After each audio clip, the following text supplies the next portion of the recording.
I really believe that player safety is a discipline of game design. Even though we didn't talk about this in the past, I really think that it is a discipline of game design. And I also use the term player safety, but I think it's so much broader than what industry usually thinks about. Industry thinks about player safety as dealing with the negative, right?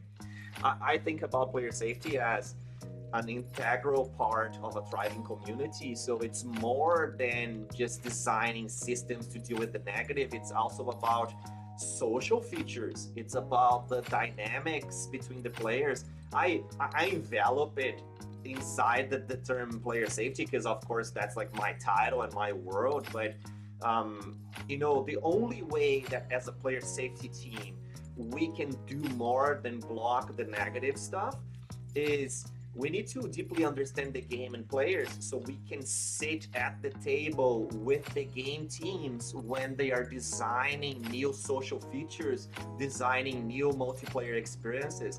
And I'm telling you this right now, and literally that's what we're doing. Like we are at the table as co-designers of those features.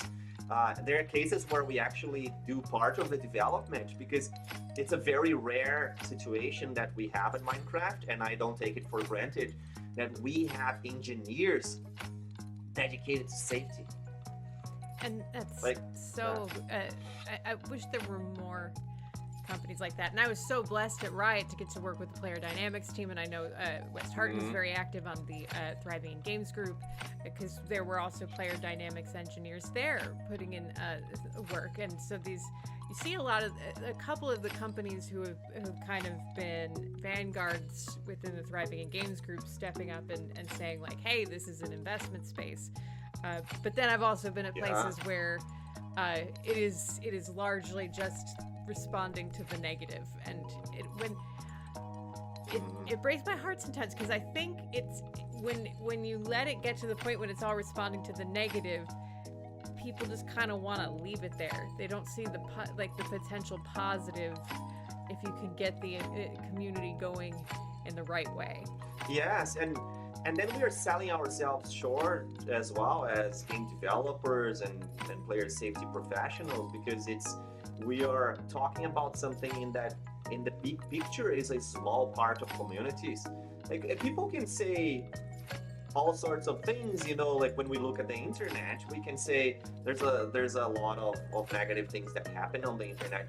It's true, but we also have to remember some of the bias that we have as human beings, that we pay a lot of attention to negative things, right? Like we do put a big weight on negative experiences. So my experience throughout my whole career, looking at different metrics, talking to different people, looking at the reality of gaming, specifically talking about gaming communities now, most of the interactions, let's talk about text, for example, chat tags and things like that, most of those interactions are very much aligned with the purpose of those platforms and games. It's very much people talking about the game itself, talking about their hobbies, the things they love, talking about their days. That's like the majority of the interactions.